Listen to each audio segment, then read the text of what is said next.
하나님 말씀 신약성경 고린도전서 15장 20절로 28절 말씀까지 보겠습니다. 고린도전서 15장 20절로 28절입니다. 한 목소리로 같이 읽겠습니다. 그러나 이제 그리스도께서 죽은 자 가운데서 다시 살아나사 잠자는 자들의 첫 열매가 되셨도다.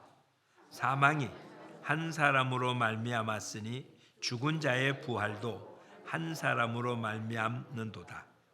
아담 안에서 모든 사람이 죽은 것 같이 그리스도 안에서 모든 사람이 삶을 얻으리라. 그러나 각각 자기 차례대로 되리니 먼저는 첫 열매인 그리스도요, 다음에는 그가 강림하실 때 그리스도에게 속한 자요, 그 외에는 마지막이니 그가 모든 통치와 모든 권세와 능력을 멸하시고 나라를 아버지 하나님께 바칠 때라. 그가 모든 원수를 그 발 아래 둘 때까지 반드시 왕노릇 하시리니 맨 나중에 멸망받을 원수는 사망이니라.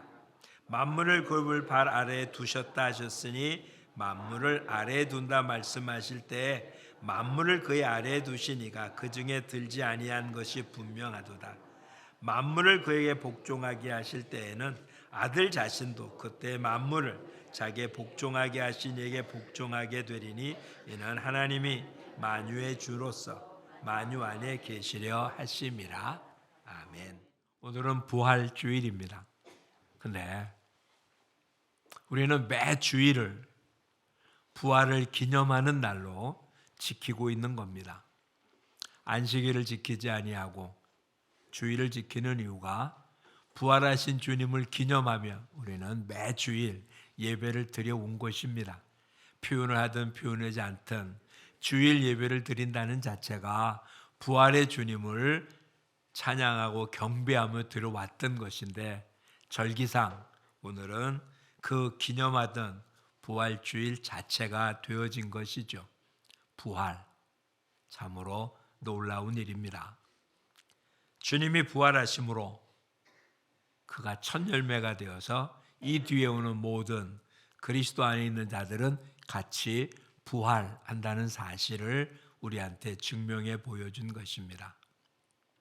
오늘 새벽에도 말씀드렸지만 부활이란 죽은 자가 깨어나는 그런 정도를 부활이라고 말하지 않습니다. 나사로가 죽었다 살아났다고 부활이라고 하지 않습니다. 왜냐하면 그는 얼마를 더 살았는지 모르지만 역시 죽었고 무덤에 장사되었고 흙으로 몸은 흙으로 돌아갔습니다. 나인성 과부의 아들 또한 예수님이 그를 살려주었지만 그걸 부활이라고 안 합니다. 얼마 뒤 얼마나 살았는지는 모르지만 그 역시 죽었고 무덤에 묻혔습니다. 야이로의 딸 마찬가지로 주님이 죽은 뒤에 살렸지만 그도 역시 얼마를 더 살았는지 몰라도 죽고 다시 무덤에 묻혔습니다.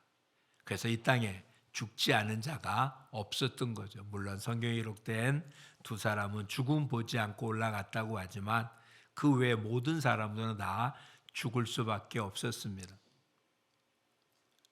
베드로가 죽었던 사람을 살렸고 바울이 죽었던 사람을 살렸어도 그것도 역시 부활이 아니라 생명이 연장된 소생된 것에 불과합니다.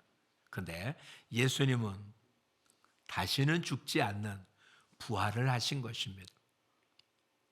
그러니 오늘 본문에 나타난 모습처럼 예수가 부활함으로 그리스도 안에 있는 모든 사람이 삶을 얻으리라. 22절입니다. 그렇죠? 모든 사람이 삶을 얻는다. 어떤 삶을 얻는다고요? 부활의 삶을 얻는다라고 성경은 분명 우리에게 알려준 것입니다. 우리에게는 이런 식의 표현은 없습니다. 첫 열매라고 표현하잖아요. 유대인들에게 있어서는 첫 열매를 딴다는 얘기는 이제부터 추수가 끝날 때까지 열매를 계속해서 딴다는 의미가 되는 겁니다. 즉, 첫 번째 곡식을 거둘 때 곡식 거두는 끝난 게 아니라 이제부터 곡식을 계속 거둔다, 이런 이야기거든요. 그래서 첫 번째 것을 드리면 전부 다 드리는 것으로 그렇게 생각을 했습니다. 그래서 11조를 드릴 때도 곡식을 드릴 때는 첫 열매를 드리도록 돼 있었던 거죠. 그럼 나머지까지 그것이 다 포함된다는 것을 의미합니다. 그러니까 예수님이 부활하심으로 예수님과 함께하는 모든 자들은 어떻게 한다고요? 부활하게 됩니다. 예수님은 마르다와 이야기 가운데 이렇게 표현합니다. 나를 믿는 자는 죽어도 살겠고 살아서 믿은 자는 영원히 죽음을 보지 않을 거라고요. 그러니까 예수를 믿는 자의 특징은 뭐라고요? 죽는다 할지라도 어떡할 거고 살 거고, 살아서 믿는 자는 어떻게 한다고요? 죽지 않을 거라고요. 근데 그 말도 예수님이 하신 말은 이해가 되는데 예수님 이후에 믿은 모든 사람이 죽었잖아요. 안 그래요? 예수님이 말씀하셨습니다. 예, 살아서 믿은 자는 어떻게 할 거라고요? 죽음을 보지 않을 거예요. 다 죽었잖아요. 어떻게 죽음을 안 봅니까? 예, 주님이 말씀한 죽음은 우리의 이 땅에서 생명이 끊어진 얘기를 하는 게 아니라 지옥을 얘기하는 것입니다. 요한계시록 기록에 있는 지옥 가는 삶을 제2 사망, 둘째 사망이라고 표현을 했습니다. 근데 예수 믿는 사람들이 부활한다는 얘기는 둘째 사망에 가지 않는, 그러니 죽어도 죽은 게 아니죠. 즉 육신이 땅에 묻힌다 할지라도 요즘처럼 화장을 해서 정말 얼마 안 되는 한 줌밖에 안 되는 모습으로 가루로 그렇게 되어진다 할지라도 그게 죽은 게 아니라 우리는 영원히 사는 삶을 산다. 이 일을 위해서 주님이 부활하셔서 우리한테 그것을 알려주신 것입니다. 다시 한번 우리가 어떤 사람인지를 한번 확인해 보죠. 예수 믿는 사람에게는 뭐가 있다고요? 영생이 있습니다. 영생이 있으려면 썩는 우리 육체를 가지고는 영생을 누릴 수가 없습니다. 그러니 썩는 육체가 아닌 썩어지지 않을 육체를 가져야 되잖아요. 썩어지지 않을 육체를 뭐라고 표현할까? 따라서 해볼까요? 부활체. 우리 육신은 어느 누구도 다 썩습니다. 뭘로 왔습니까? 흙으로 만들었잖아요. 그래서 다 뭘로 돌아갑니까? 흙으로 돌아갑니다. 부활체는 예수님 죽었다가 살아났을 때 왜 사람들이 못 알아봤을까요? 제자들이 못 알아봤잖아요. 무덤에 갔던 자들도 몰랐잖아요. 동산직인 줄 알았다고 표현하고 있어요. 아니, 2, 3일 전까지도 만났던 예수님인데 무덤에 장사 지내고 그가 다시 나왔을 때 그를 알아본 사람이 없어요. 왜요? 그는 전혀 다른 사람이었어요. 예수님이 만나줘서 알게 된 몇몇 사람들. 오늘 우리 교동문 가운데 이렇게 표현하고 있죠. 두 번째 구절에 게바에게 보이시고 12제자에게 그리고 나중에 500여 형제에게 일시에 보이시고, 이게 다예요. 그러니까 예수님이 누군가에 보여줬어요. 알게 한 사람들. 이 사람 위에는 부활하신 예수님을 본 사람이 없어요. 아니, 봐도 모르는 거죠. 부활하신 예수님은 우리와 똑같은 육체가 아니라 부활체였어요. 그래서 육신을 가진 사람은 알아보지를 못했어요. 그 눈이 열려서 누가복음에 있는 엠마오로 내려가는 두 제자는 예수님과 함께 내려가고 있었습니다. 이야기도 했어요. 무슨 일이 있었냐? 예루살렘에 그 큰 일이 있는데 너는 그걸 몰랐냐? 우리는 그가 선지자로 알았는데 로마 사람에 의해서 그가 죽었다. 어떤 이들은 그가 살아났다고 하는데 그게 뭔 소리인지 모르겠다. 예수님하고 대화를 나누고 있는데도 몰랐습니다. 더 가고자 하는 자를 붙잡고 식사를 하는 도중에 주께서 그의 눈을 뜨니까 예수님인지를 알게 되고 그때 예수님은 사라졌다라고 성경은 기록하고 있습니다. 함께 있는데도 몰랐습니다.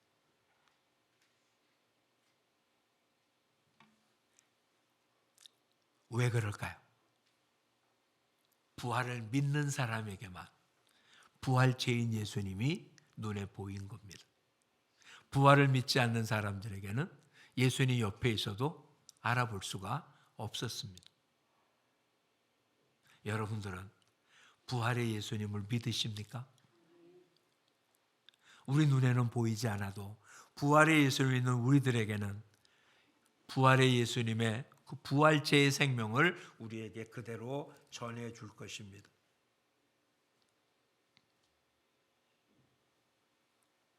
(22절을) 다시 한번 보죠.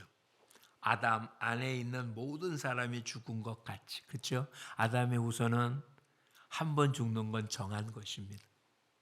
근데 그리스도 안에 있는 모든 사람은 어떻게 한다고요? 삶을 얻습니다.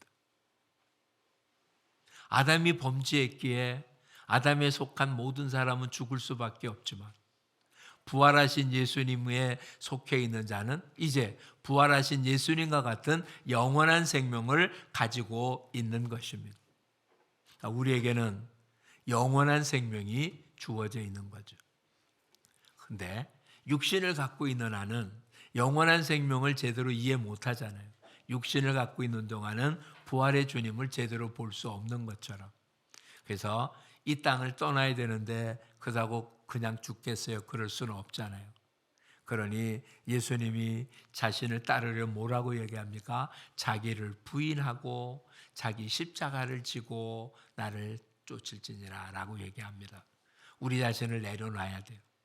사도 바울은 갈라디아 교회에 보낸 편지 가운데 이제는 내가 산 게 아니라 내 안에 그리스도가 산다라고 표현합니다.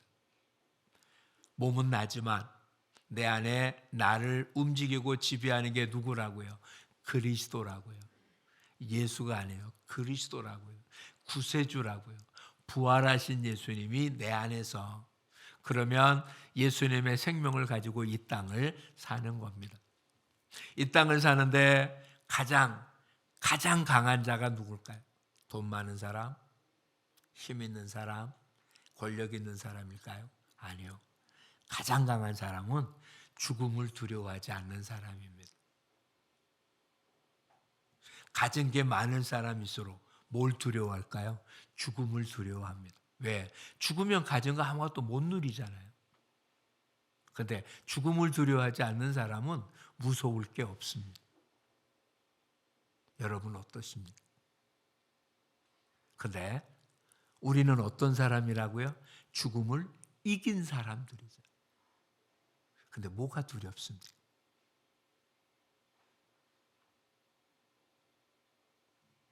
이 땅에 있는 어떤 것들도 우리를 해할 수 있는 유일한 것은 우리 생명을 끊게 한다는 죽음밖에는 없습니다.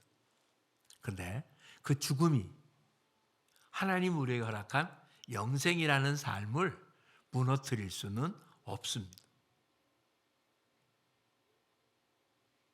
그러니 우리는 세상에서 가장 강한 자잖아요.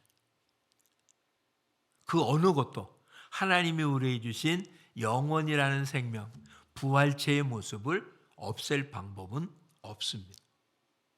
주님 스스로 뭐라고 표현했습니까? 하늘과 땅의 모든 권세를 가지신 분이십니다. 그 예수님이 우리와 함께 하십니다. 그러니 누가 우리 안에 있는 생명을 끊을 수 있겠습니까? 없습니다. 그런데 우리 스스로 그 생명, 그 능력, 그 힘을 사용하지 않는 것이에요. 이제는 그 부활의 주님이 저와 여러분의 삶 속에 있다는 사실을 믿으면 이제는 골리앗과 같은 세상의 어떤 것 앞에 두려워하는 자가 아니라 담대히 나서서 물리치는 사람이 되어야 할 것입니다. 예수님은 우리에게 달란트라는 비유를 주신 적이 있습니다. 어떤 사람이 자기 하인들에게 5달란트, 2달란트, 1달란트를 맡깁니다. 근데 5달란트, 2달란트 맡은 자는 받자마자 나가서 장사를 해서 5달란트 받은 자 5달란트 남겼고 2달란트 받은 자 2달란트 남겼습니다. 얼마만큼 시간이 지났는지 모르지만 주인이 오자 5달란트 받은 자 주인 앞에서 내게 5달란트 주었는데 제가 5달란트 남겼습니다 라고 하자, 착하고 충성된 종아, 내가 작은 일에 충성했으니 큰 것으로 받을 거고 주인의 즐거움에 참여할지다 라고 복을 줍니다. 2달란트 받은 자도 옵니다. 주인이 내게 2달란트 줬는데 내가 2달란트를 남겼습니다. 그랬더니 똑같이 얘기합니다. 1달란트 받은 자, 당신이 준 것을 묻어두었다가 그대로 가지고 왔습니다. 보십시오. 당신이 준 것입니다. 그랬더니 악하고 게으른 종아, 너가 나를 잘 알았다면 하다못해 취리, 누가복음에는 은행이라는 말, 은행에 맡겨서 이자와 함께 나한테 갖고 와야 되지 않았냐. 오히려 있는 걸 빼앗아서 10달란트 받는 자에 줘라. 그러고 그를 쫓아냅니다. 우리 모두는 지금 이 달란트 비에 나타난 사람들처럼 주님께서 우리에게 부활의 주님을 주신 것입니다.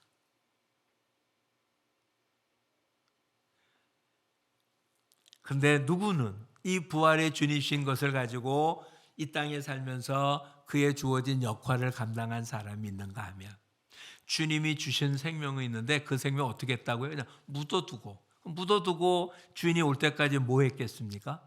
자기가 살던 삶을 살았어요. 주인이 준 것은 묻어두고 자기 삶을 살았어요. 그랬더니 뭐라고 말했다고요? 악하고 게으른 종이라고요. 오늘 저와 여러분, 부활의 주님과 함께 한다는 이야기는 부활의 주님을 믿으면 되는 얘기가 아니라 1달란트 받은 자처럼 그렇게 주어진 걸 묻어두고 내 삶을 사는 사람이 아니라 나에게 맡겨준 일을 주인이 올 때까지 일을 감당하는 사람이라는 뜻인 거예요. 부활의 주님과 함께하는, 이게 특별한 어떤 일이 아닌 거예요. 여러분 가정생활을 부활의 주님과 함께하는, 여러분의 생업을 부활의 주님과 함께하는, 여러분의 취미생활을 부활의 주님과 함께하는. 근데 1달란트 받은 자는 어떻게 했다고요? 준 걸 묻어두고,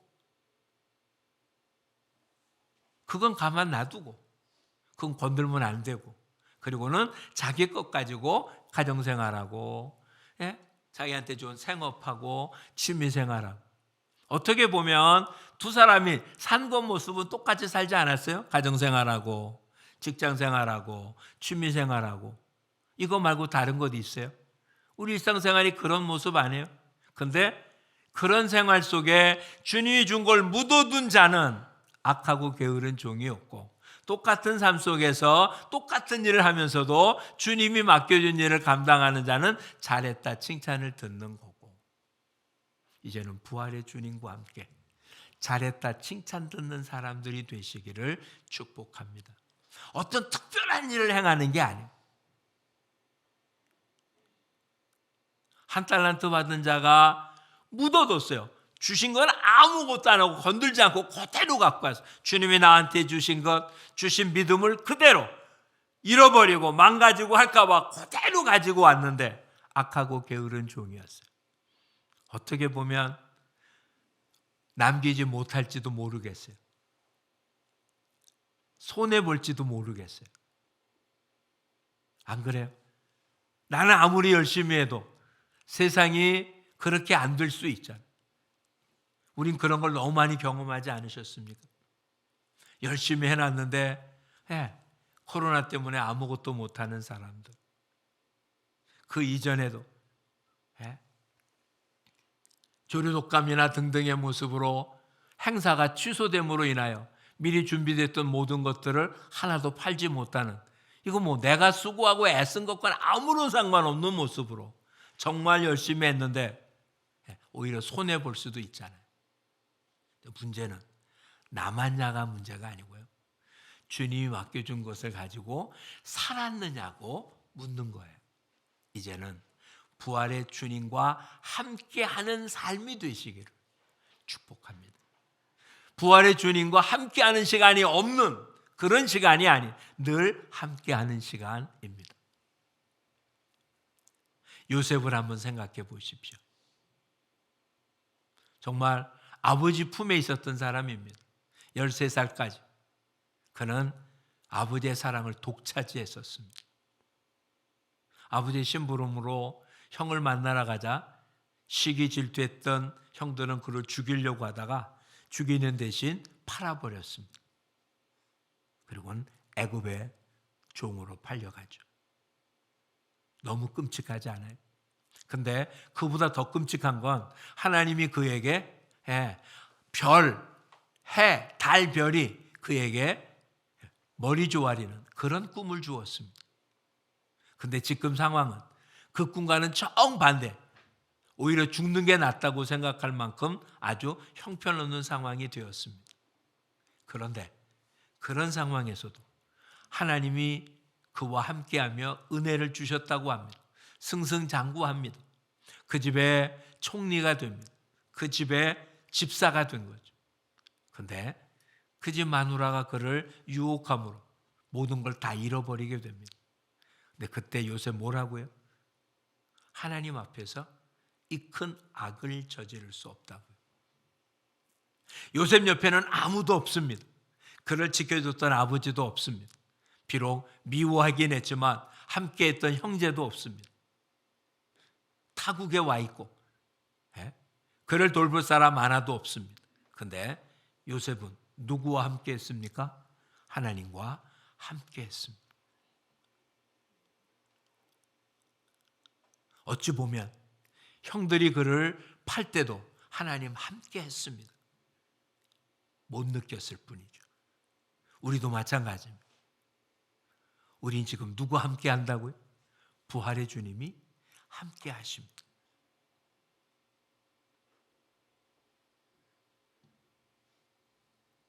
근데 그 부활의 주님이 조금 아까 요셉이 표현한 것처럼 아무도 없는, 단 2사람밖에 그 집안에 없는 그 주인집 여주인께서 자기를 성적인 유혹을 할 때 아무도 안 보는 데서 오히려 신승상분이나 생활의 편리를 위한 얼마든지 쓸 수 있는 그런 모습인데 그것을 거절합니다. 거절함으로 다가온 것은 왕의 역적들을 가둬두는 그와 같은 옥에 갇히는 엄청난 일을 당하게 됩니다. 억울하기 짝이 없잖아요. 근데도 성경이 이렇게 얘기합니다. 그에게 형통하게 했다. 하나님이 은혜를 주셨다. 뭐가 은혜인가요? 하나님이 함께함이 은혜입니다. 주어진 환경과는 상관없이. 그렇다면 우리 모두는 세상 끝날까지 떠나지 않는 부활하신 주님이 우리와 함께한다는 사실은 우리에게 최고의 은혜를 베풀고 있는 것입니다. 하나님은 안 계신 곳이 없는데 내가 하나님을 바라보지 않으면 하나님은 나를 바라보고 있음을 내가 모릅니다. 우리가 많이 부르는 나의 등 뒤에서, 그렇죠? 나의 등 뒤에 계신 하나님이라고 하잖아요. 편안히 갈 때는 모르겠는데 힘들고 지치고 쓰러지면 언제나 붙잡아 주십니다. 뒤돌아보면 언제나 계신다. 자, 뒤돌아보기 전에는 안 계셨습니까? 계셨어요. 못 느끼고 있다가 뒤돌아보면 어떡한다고요? 항상 계세요. 다시 표현할게요. 부활의 주님 어디 계신다고요? 등 뒤에 있어요. 앞에는 안 보여요. 내 눈에 안 보인다고 부활의 주님 나와 함께 안 있습니까? 아니요. 항상 있어요. 근데 내 눈에는 안 보여요. 왜? 난 앞만 보잖아요. 등은 안 보이잖아요. 내 등에 누가 있다고요? 주님이 계세요. 믿으십니까? 그 주님이 부활의 주님입니다. 뭘 이기셨다고요? 세상의 모든 문제를 이겼어요. 이 세상의 모든 문제의 근원은 죄입니다. 죄 때문에 세상에 문제가 생긴 거예요. 죄 문제가 해결되면 모든 문제가 해결되는 거잖아요. 그 죄 문제를 누가 해결하셨습니까? 부활의 주님이 해결하셨어요. 그 부활의 주님이 함께해요. 그러니 우리 모든 문제를 해결한 자잖아요. 비록 힘들고 어렵고 고통스러워 보여도 이건 잠시 있을 뿐이에요. 이 문제가 우리 영혼을 멸망시킬 수는 없어요. 우리는 반드시 이긴 거예요. 다시 표현하면 이런 이야기가 되는 거예요. 우리는 결말을 알아요. 결말은 승리예요. 지금 어떨지 모르겠어요. 그런데 끝은 이미 승리예요. 어떻게 승리했냐? 주님 때문에 승리를 했어요. 근데 그 방법은 모르겠어요. 너무 힘들어요. 근데 어떻게 한다고요? 이겨요. 그러니 이렇게 생활하는 거예요. 부활의 주님과 함께 산다는 것, 이미 승리한 게임을 다시 재방송으로 보는 거예요.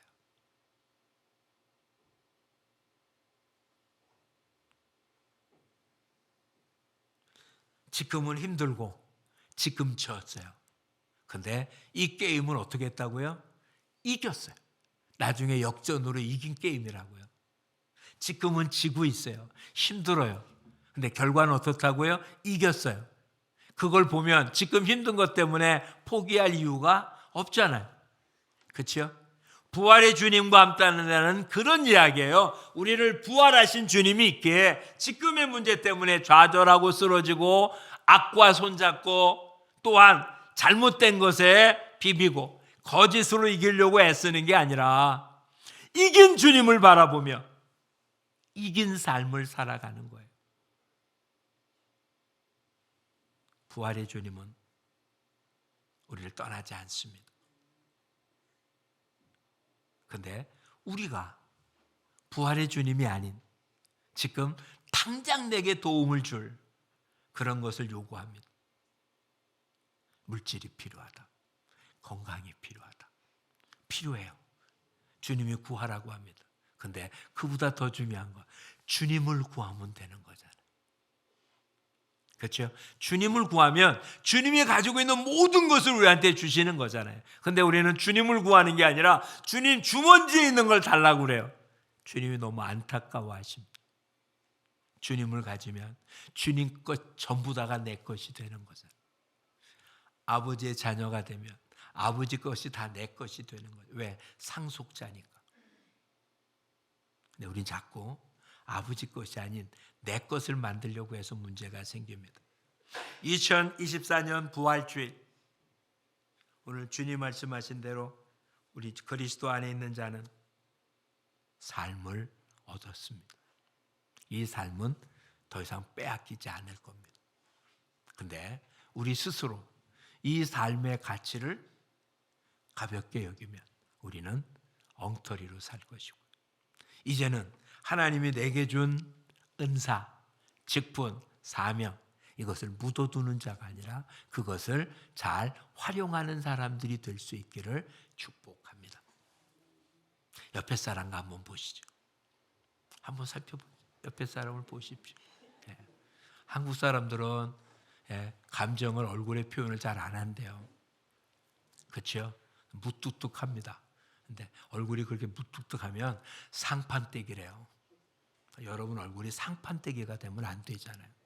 더군다나 어떤 주님과 함께 한다고요? 부활의 주님. 내 모든 문제를 해결해 주신 부활의 주님과 함께 하는데 얼굴이 상판떼기가 되면 되겠습니까? 예? 기쁨이 넘치고 희망이 넘치고 할 수 있고, 그렇죠? 내게 힘이 있어서가 아니라 부활의 주님이 함께하기 때문에 우리는 할 수 있습니다. 내가 손 내밀지만 실상은 내 손이 아니라 부활의 주님의 능력이 내 손끝에서 나타날 것이기 때문에 그렇습니다. 오늘 새벽에 잠깐 보았었는데 마가복음 16장 말씀으로 오늘 말씀을 마쳐볼까 합니다.